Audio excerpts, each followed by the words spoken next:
A lot of people out there still buying food to put on the Christmas table. Others might be surprised at some of the prices. Inflation has certainly bitten.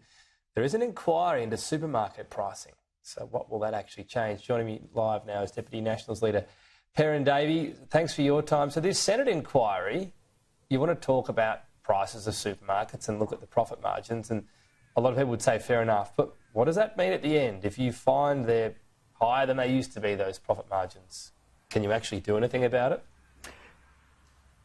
Well, I mean, what we know in Australia and what we've been talking about in the Nationals for a long time is the strength of the supermarket duopoly. And what we want to make sure of, and by using this Senate inquiry, we can have a look at what the practices are for the supermarkets. Is their strength increasing? What is the differential between what they're paying the farmers and what the consumers are paying? Sometimes, and we know the supermarkets have increasingly gone towards direct engagement, direct contracts with farmers, but is that paying off for the farmers, or is that having a negative impact? We need to understand what the impact of the supermarket practices is on both the farmers but also consumer prices to make sure it's fair and equitable across the whole supply chain.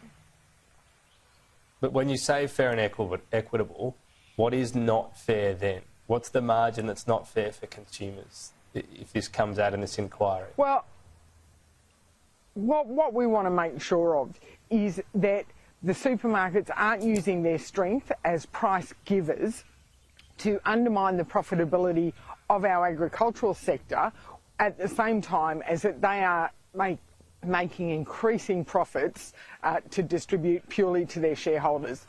What is the perfect balance? That is something that we hope to be able to look at through this inquiry and help to determine.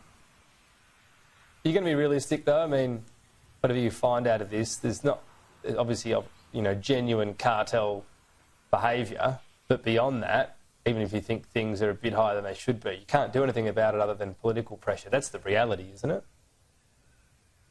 Well, there's also a lot of conjecture about what is genuine cartel behaviour. Is this the supermarkets absolutely gouging? Or when we come down to it, the supermarkets are also facing increased cost pressures, including increasing the rising cost of power.